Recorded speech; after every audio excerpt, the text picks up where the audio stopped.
I was sitting at my usual cafe when the text came, "Don't come back." No explanation, no period, just a sentence as cold as the marble table beneath my fingers. My name is Madison. I'd spent 12 months closing a $3 million deal, and I had just been fired on my day off. Have you ever been abandoned at the exact moment you thought you were about to step into your biggest breakthrough? If you have, stay with me till the end. This story might be the voice you've never dared to give your pain. I looked away from the screen, my gaze falling on the unfinished swirl of cream in my coffee. For the first time in my life, I felt like a blank space in the contract I'd helped write. 3 years of building that client relationship from scratch, 12 months of tense negotiation, 6 weeks of fine-tuning every clause like I was chiseling stone. I was the lead. I had been there since day one, when the client still doubted our capacity. And now, just before signing, I was erased. No warning, no thank you, no goodbye, just one text, "Don't come back." I sat frozen, spoon tapping against someone else's cup, echoing like a metronome to a day I couldn't process. The cafe clock ticked on, uncaring of the quiet collapse inside my chest. I thought about calling someone. But who? And why? I'd learned how not to cry in public, so I just pushed the coffee away, far enough that I wouldn't see my reflection in it anymore. My mind kept circling the same question. Why? Why today? Why now, on the eve of the biggest deal I've ever closed? Why didn't anyone speak to me? No meeting, no heads up, not even a whisper. I checked my inbox again. Nothing. I was still listed as the lead presenter for next week's press conference. Everything looked like I was still in the picture. Except I wasn't. I placed my hand on the leather briefcase that had followed me for years, the one with the worn edges and broken clasp. Inside was the contract I'd sculpted line by line, number by number. Inside was every ounce of belief I carried to work each day. Now? There was no point opening it. I stepped outside. The sky was still blue, but inside me, it felt like I'd just walked through a storm no one else could see. My phone buzzed again. I didn't look. I didn't need to. It wouldn't be an apology. And in that moment, something crystallized. Betrayal doesn't always come from enemies. Sometimes it comes from the one who once trusted you with their dreams. I used to think loyalty would be rewarded with opportunity. But when I looked back, what had those 10 years really been? I didn't go home right away. I walked. Not with purpose, just forward. My feet knew the city's corners better than I did. Same streets I'd crossed late at night after client dinners. Same sidewalks where I'd rehearsed pitches under my breath before meetings that would shape entire quarters. This wasn't just a job. It was the frame I built my life around. And now, I was pacing through it like a ghost in my own story. I ended up outside the building, not the company's new glass fortress, but the old office where it all began. Smaller, uglier. But it held something the new one never did. Memory without pretense. I stood across the street and watched. 3rd floor, 2nd window from the left. That was my first desk. I could still see the faint glow of those early mornings. The string lights I hung on the whiteboard to make the place feel like something more than just work. It was where I first stayed till midnight, not because anyone asked, but because I wanted to prove I was worth betting on.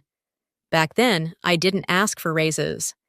I asked for responsibility, and they gave it to me until I became invisible inside it. They used to say my name with pride. Somewhere along the way, it turned into utility. I reached into my bag and pulled out an old achievement plaque, still tucked away in a side pocket. Q1 star contributor, Madison Lane. It was chipped at the corner, and the gold lettering had dulled. But I remember the day they gave it to me. I remember the pride. I remember believing it meant I was safe. I was wrong. I was never safe. I was just useful, until someone decided they'd found a newer version of me, more convenient to control. That realization didn't arrive like a hammer. It seeped in, quiet, cold, undeniable. I had kept showing up, even when they started leaving me out of strategy meetings. I told myself I was tired, maybe slipping behind. Maybe it was fair. I told myself it was temporary, that I'd win them back with results. But results don't matter when someone's already rewritten the story with you, no longer in it. I clutched the briefcase tighter, the same one I carried on the day I flew to Chicago alone to rescue a failing deal. The day I turned a dying prospect into a 3-year retainer. No one from the team came with me. I did it alone. I closed it. Alone. I used to think those moments were building blocks towards something greater. Now I see they were my quiet audition tapes for a part I was never going to be cast in. And yet, a part of me still wanted to believe, still hoped there was a mistake, a misunderstanding, a call coming to explain everything, but the phone stayed silent. I stood there for a long time, watching a building that had moved on from me before I even left. Somewhere between trying harder and waiting longer, I stopped being included, not because I wasn't enough, but because they never intended to keep me in the room. I noticed it first in the smallest ways. An internal meeting popped up on everyone's calendar, but not mine. I thought it was a glitch. I forwarded the invite to myself and showed up anyway. No one looked surprised I was there. No one looked at all. Then came the team briefing, where each name was read out by role. I waited for mine. "Madeline," they said. "Not Madison." I corrected it, softly. The speaker didn't even blink, just nodded as if I was interrupting something more important. That week, my name disappeared from the resource board outside the war room. The board that once had my initials on every major account now had space where I used to be. No explanation, no red pen, just absence. Absence is louder than rejection when it happens quietly. I told myself not to overreact. People make mistakes, admins forget. Maybe it wasn't personal, but forgetting someone's name isn't just a slip when you've worked 10 years next to them. And leaving them off an invite isn't just an accident when you've led every negotiation until now. Something was shifting. Not suddenly, but deliberately. I was being edited out. Slowly, like I was a note in a melody someone no longer wanted to hear. One afternoon, I passed by the strategy meeting room. I heard my project being discussed. The new intern was presenting my deck, my slides, my language, and no one in that room looked like they missed me. I didn't walk in, I didn't say a word. I just stood there, hand tightening around the coffee I didn't plan to drink. It was still warm, but I already knew I wasn't. I walked to the restroom, locked myself in a stall. Not to cry, I just needed the silence. That's the thing about workplace exile. It doesn't come with memos or pink slips. It comes with vanishing acts, meetings you're no longer in, projects reassigned without notice, eyes that slide past you like you're furniture that used to matter. And I started to question myself. Was I slipping? Had I become too quiet? Too difficult to manage? Was I no longer needed? That last question sank the deepest, because I had always believed competence was armor, that if I worked hard enough, no one could ever make me irrelevant. But it wasn't about competence. It was about power, and power doesn't always fire you. Sometimes it just stops seeing you. Have you ever felt like the only person still trying, in a place that stopped looking at you a long time ago? I didn't think I was the only one who ever sat in a familiar room and felt like I'd disappeared. What about you? I began reading every email twice. Not for typos, but for signs, for clues that I wasn't just imagining it. And what I found next proved everything I feared. I started reading emails like they were crime scenes. Every line, every CC, every word that didn't include me, or worse, intentionally skipped me. I stopped assuming it was accidental, because I wasn't just missing meetings, I was being removed, surgically, quietly. There was one thread in particular, A logistics update for the big client presentation. My name had always been the first in every draft. This time, it wasn't even there. Not at the top, not in the body, not in the CC. But when I clicked Show History, I saw something. My name had been deleted. Not ignored. Deleted. I stared at the screen for a long time. I wasn't angry, not yet. Just still.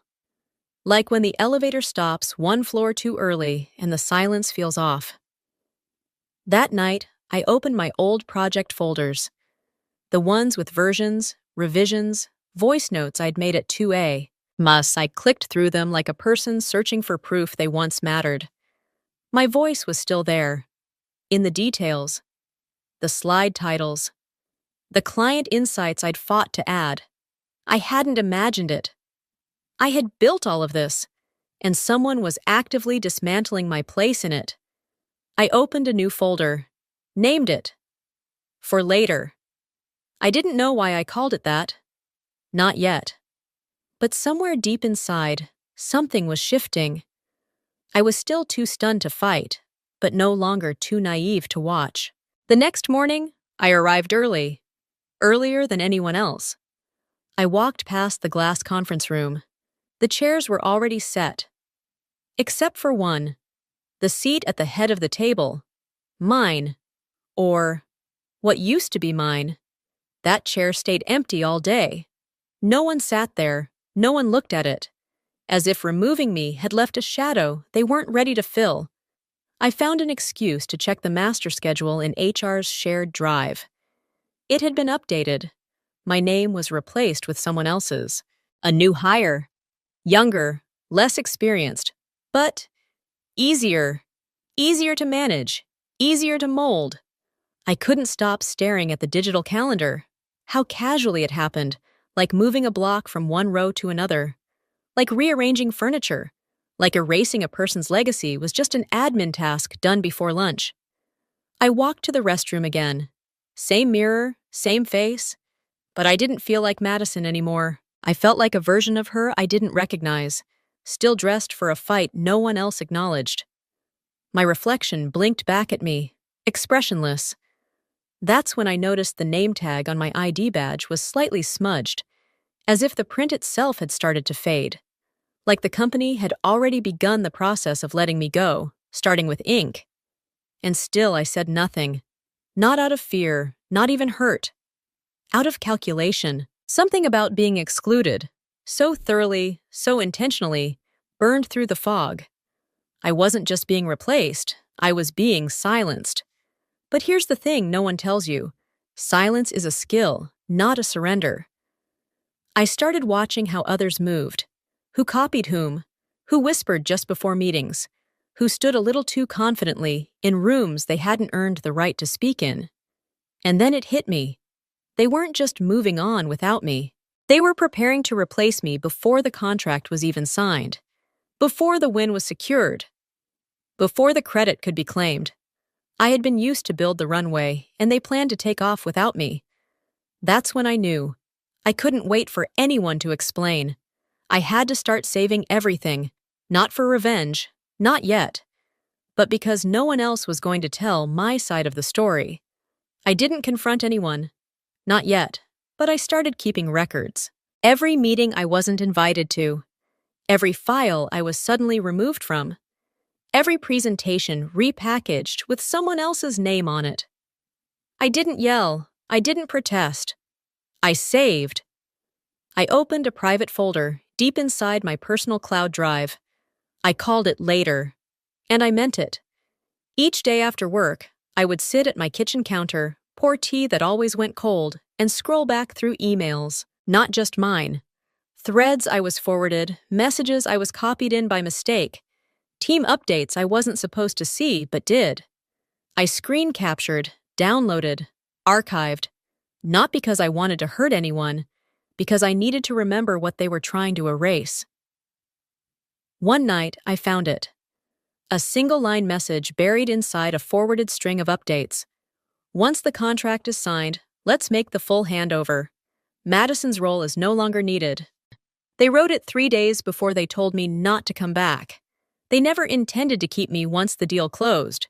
They just needed my name, my face, until the client signed.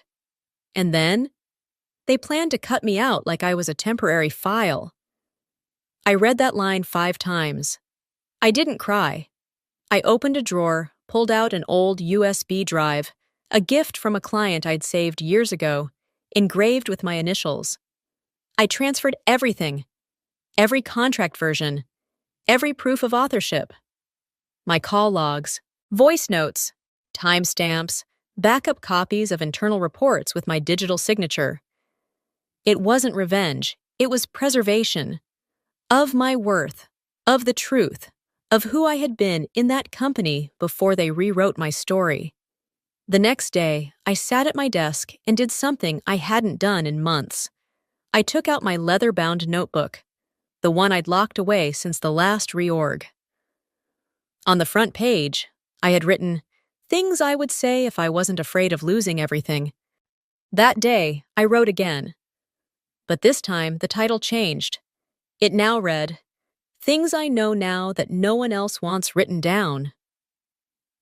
I noticed how people flinched when I started showing up to meetings again, quiet, composed, and taking notes. They whispered more, smiled less, because silence from a woman who's always spoken is passive. But silence from a woman who has been erased? That's strategy. I kept my tone neutral, my expressions unreadable. I greeted people the same way they had greeted my absence, with polite disinterest.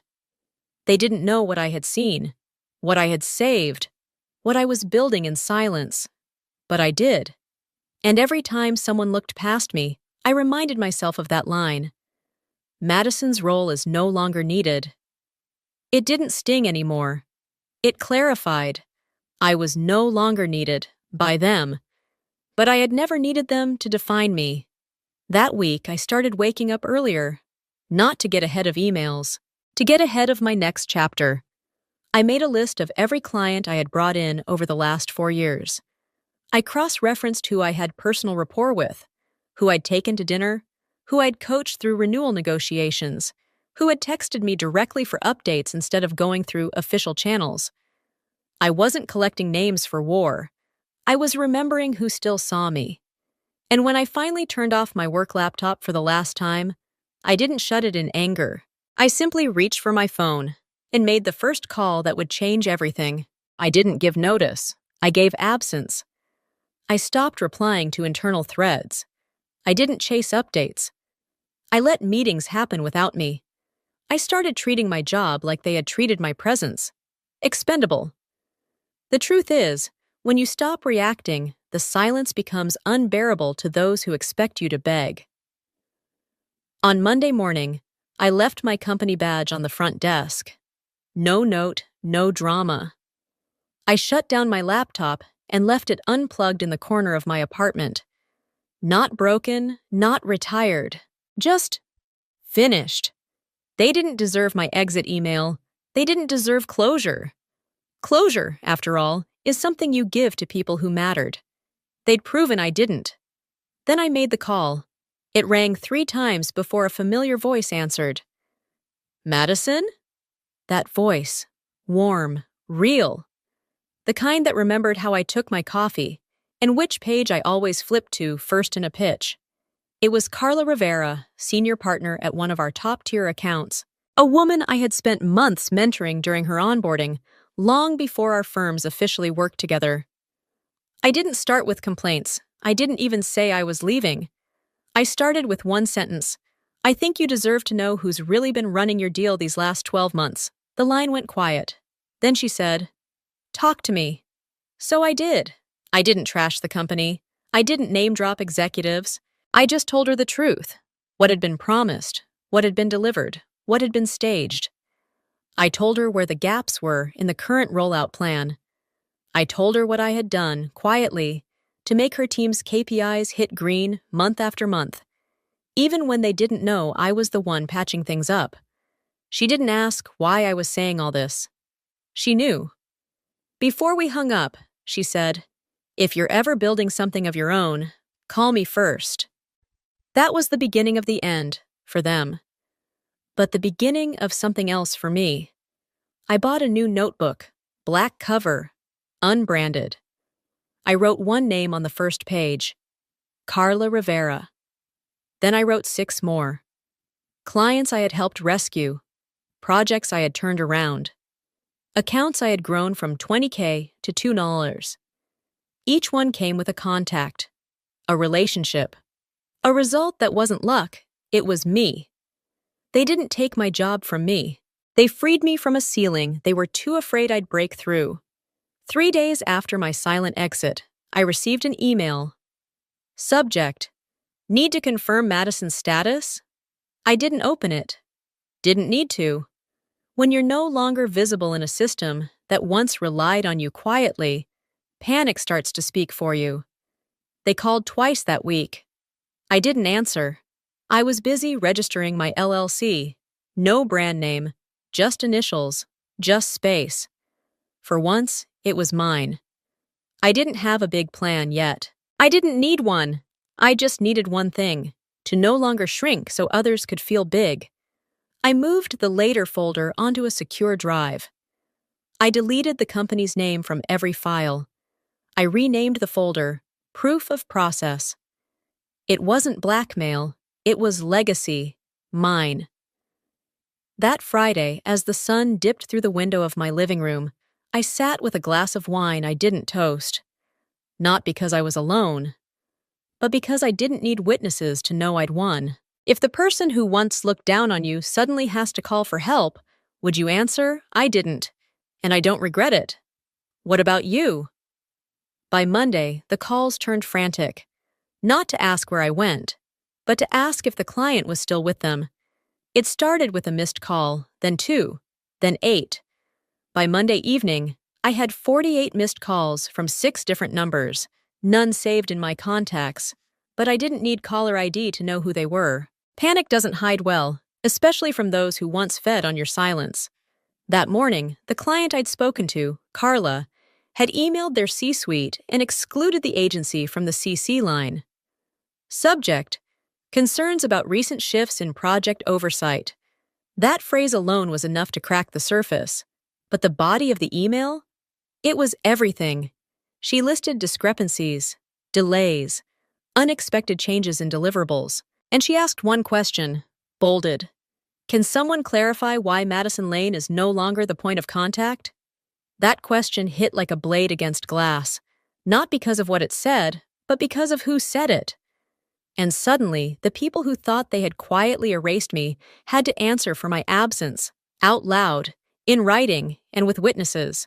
The same executives who once smiled when I was called just operations were now scrambling to explain how the deal got through the door in the first place. And the problem? They couldn't. Because the person who knew the door codes had already left the building. I didn't respond to any of their calls, but I checked the agency's public-facing metrics, something I'd never done before. The new dashboard had gone live that day. Client retention, 17%. NPS score, dropped 2. 4 points campaign delay, plus 6 days engagement ROI, red. I almost felt sorry for them, almost. But then I remembered the meeting where they took my name off the leadership deck and told the team I was transitioning into a different scope. No one asked what that scope was. No one asked if I had agreed. Now they were the ones trying to scope out the damage, with no map. I heard through a friend in HR, who owed me more than one late-night vent session, that there had been an emergency meeting. Client-facing escalation, they called it. Except it wasn't a crisis. Until I walked away. I wasn't there. And yet, somehow, every word being spoken was about me. That's power. But what satisfied me most wasn't the collapse. It was the confusion. The way no one could track what I was doing, who I was talking to, or what I knew. They had underestimated me so long, they'd stopped watching me altogether. And now? Now I was off the radar, but under their skin. I sat at a park bench that afternoon, watching a little boy try to fly a paper airplane that kept folding midair. He looked frustrated, almost ready to give up, until a gust of wind caught the paper just right and carried it. It was clumsy, imperfect, but it flew. That's what this moment felt like. Not a perfect retaliation, but momentum, a quiet lift, just enough to let them know. Madison Lane wasn't disposable, and while they scrambled to contain the fallout, I sat at home with my notebook open, sketching a plan. Not to go back, but to build something where no one could erase me again. I didn't tell anyone, not my friends, not my parents, not even the colleague who once said, "If you ever leave, take me with you." Because this time, I wasn't leaving. I was building, and I didn't need applause for laying the first brick. My mornings became quieter. I no longer rushed through traffic or rehearsed client updates during red lights. I brewed my own coffee, poured it into a plain white mug, and sat in the sunlight, something I hadn't allowed myself to do in years. The first thing I did? I bought a new notebook. No logo, no taglines, no borrowed identity. Just my name, written in fine ink across the first page, built from the silence. The second thing? I listed every client I wanted to keep, not for money, but for mutual respect.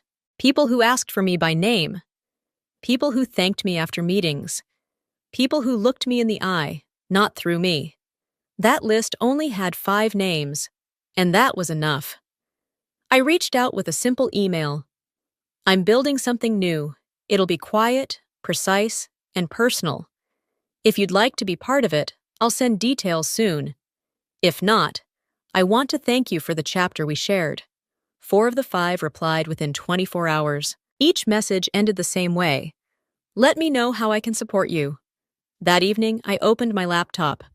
The screen lit up like it had been waiting. And for the first time in months, I didn't feel watched. I wasn't editing for approval. I wasn't presenting to impress. I was planning for clarity, for continuity, for myself. I created a new folder, ML Strategy Group. Inside it, I uploaded case studies I had written alone at 2 a.m., slide decks no one credited me for, frameworks I had built from scratch, insights I had lived, not Googled. This wasn't just material, it was proof of thinking, and no one could strip my name from it this time. I called a friend who worked in legal, asked her about forming an LLC. She offered to draft the paperwork. "Just give me a name," she said. I paused for a long time, and then I said it. No name. Because the work would speak first. The identity could come later. By the end of the week, I had a workspace. Not a fancy office, not some co-working subscription, just a table in the corner of my apartment, with a view of the city I once served from behind someone else's curtain. And on that table, a sauté de moi opened to a page that said Day 1. A cup of tea I actually finished, and my old USB, now free of logos, labeled only Real.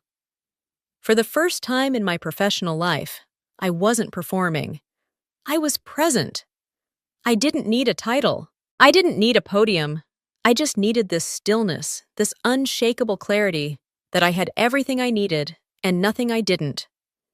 They had taken my seat at the table, so I built a table where I didn't have to ask for one. And just when I thought the past had finally gone quiet, an email arrived. Not from a client, but from them. And this time, they were the ones asking for a meeting. The email arrived on a Wednesday afternoon. Subject: Let's reconnect. No salutation, no apology, no acknowledgement of what had happened. Just 7 words in the body. We'd love to discuss a potential collaboration. I stared at the screen for a moment, not out of shock, just study. The sender? My former manager, the same one who forgot to include me in the final presentation, the same one who said I was too emotional for executive leadership in a room I wasn't even invited into. Now, suddenly, he wanted to reconnect. I didn't respond right away. I let the email sit, unread, unimportant. Instead, I went for a walk.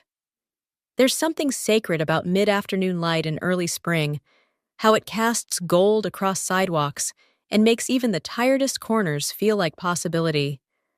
I walked without headphones, no music, no podcasts, just the sound of my shoes hitting pavement and the occasional rustle of a breeze that seemed to say, "You don't owe them anything," and I didn't. When I got back, there was another message, this time from HR, a formal email titled, "Request for Exit Clarification." Apparently, my departure had caused confusion across multiple departments. They wanted to know if I'd consider a conversation to align future possibilities. Future possibilities! Funny how silence makes people realize your value faster than a decade of loyalty. I opened the email, not to reply, just to read the signature. The name of the director of people had changed. A woman I'd once mentored. I remember coaching her through a client escalation once, staying late to help her rewrite her apology email 3 times until it was perfect. Now she was asking if I wanted to come home, but I was already home, and it didn't have their logo on the door. Still, I wrote something. Not to them, to myself. On the second page of my new notebook, I scribbled, "When they finally come back for your fire, make sure they only find the smoke." I never replied to the first email, but I did send something to the HR rep. A single sentence. "I appreciate the outreach, but I've already closed that chapter, with peace." No punctuation at the end, like the text they sent me weeks ago. Only this time, I was the one who didn't need closure. 2 days later, a letter arrived by post. Thick envelope, cream paper, no return address. Inside, a note signed by the CEO, or formerly the CEO. Apparently, he'd stepped down last week. Quietly. The letter didn't mention it, but the title beneath his name was blank. Just his name, followed by nothing. Not CEO, not president. Just a name. Detached, like he no longer belonged to the system he'd once controlled. He thanked me, said I was instrumental, said he regretted how things unfolded. I folded the letter once, then twice, then a third time, and placed it at the back of my drawer. Right next to my old name badge. Faded, smudged, irrelevant. That night, I sat by my window, wine in hand, lights off, just watching the city live without me in the chaos of it. And for the first time, I didn't feel erased. I felt invisible by choice. Unreachable. Unavailable. Unbothered. I didn't go back, not because I was angry, but because I had already given enough to people who never saw me. I didn't retaliate. I just stopped offering value where it wasn't honored. Have you ever done that? Walked away not to prove a point, but to protect your peace? I didn't respond. I didn't return. But I did do one thing. I changed the picture above my desk, removed the company photo, replaced it with a screenshot of my call log. 48 missed calls. None answered. I didn't need to burn bridges. They crumbled on their own. The week after the letter arrived, my old agency took down its homepage banner. The case study I had written, the one with my name originally on the slides, was quietly removed. So was the Meet Our Team page. Even the leadership bios were changed. Shorter, more generic, more hollow. You could feel the absence before you even knew what you were missing. I took a screenshot of it, not for evidence, just as a reminder that even the most polished facades erode when the foundation leaves quietly. That same day, I replaced the framed photo above my desk. It used to be a team picture, taken after our biggest campaign win, the one they cropped me out of for the website. I took it down without a word, put up a clean print, a screenshot of my call log, 48 missed calls. Underneath, in small script, I wrote, "You wanted silence. Now you have it." I didn't delete their emails. I just moved them to a folder called Expired. No need for revenge, just records, just clarity. That Friday, I visited the old building one last time, not to go in, just to walk past.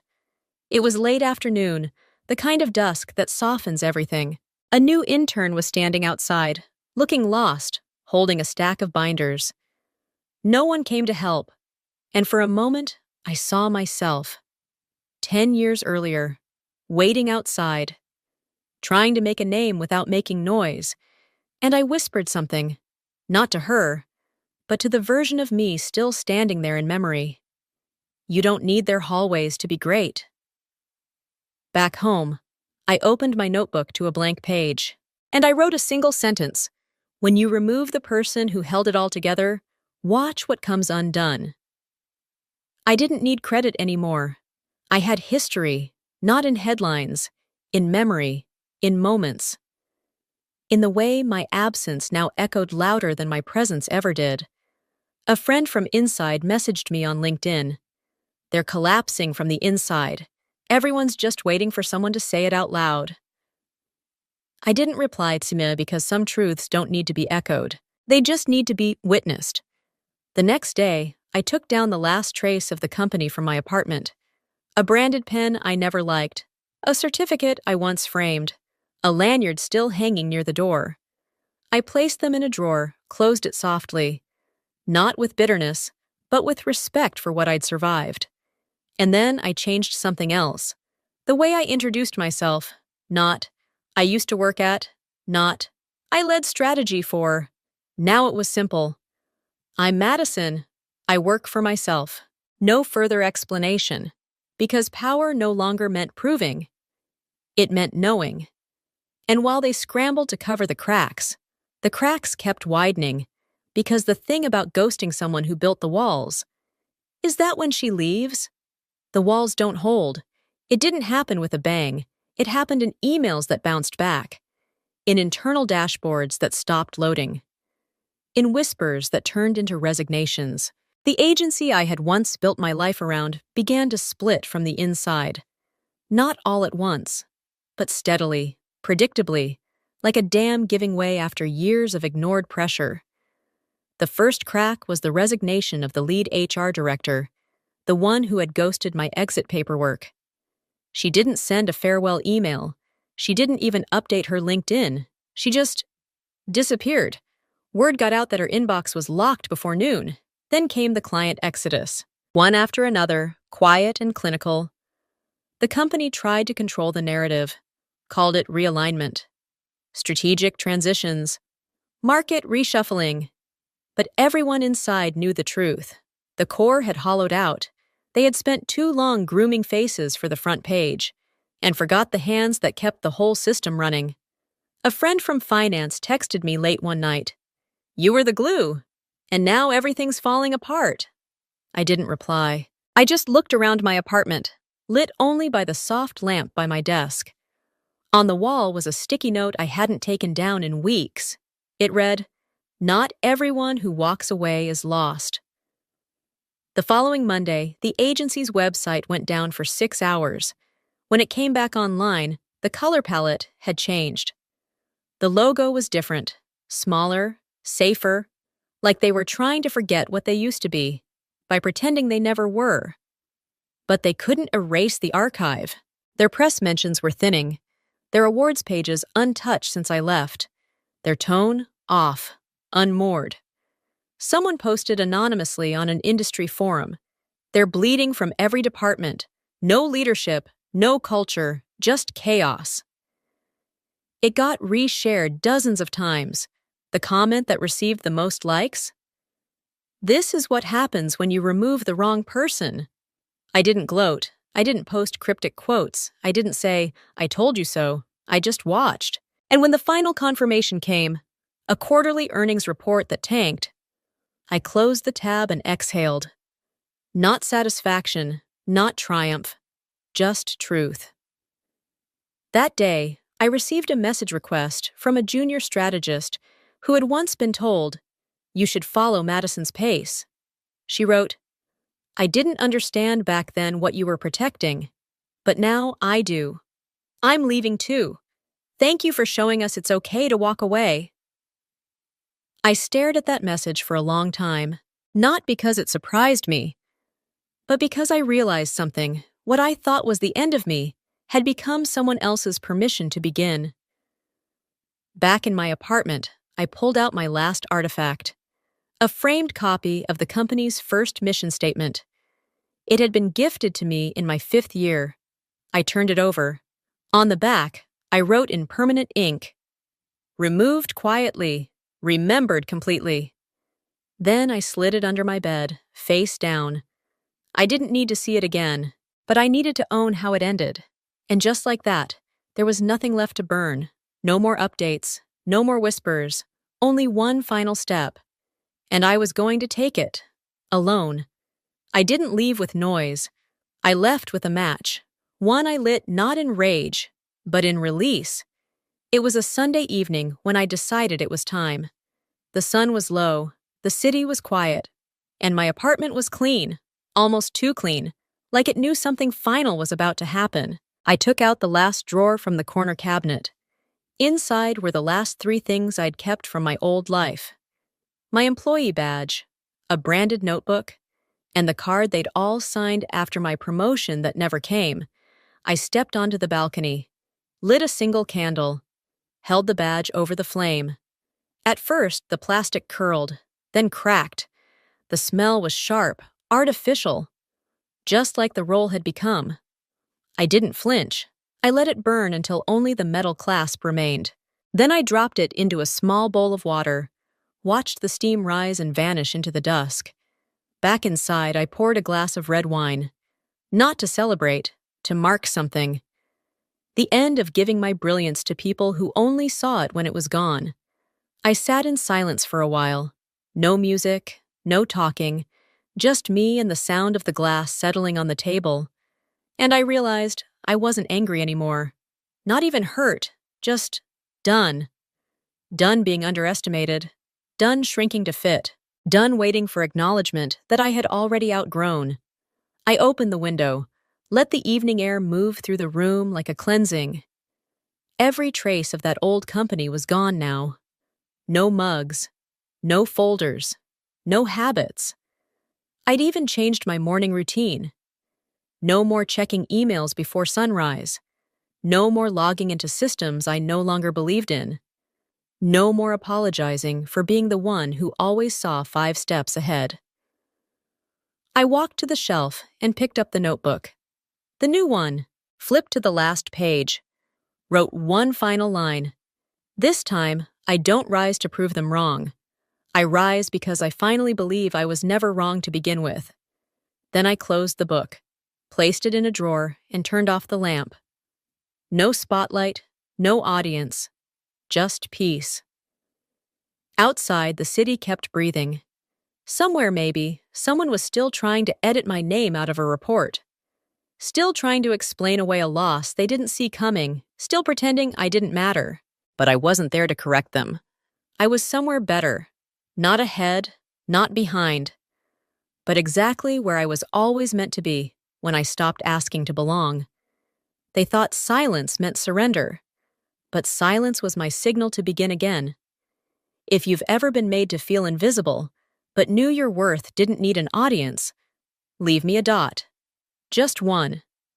I'll read them all, quietly, but with everything I've become,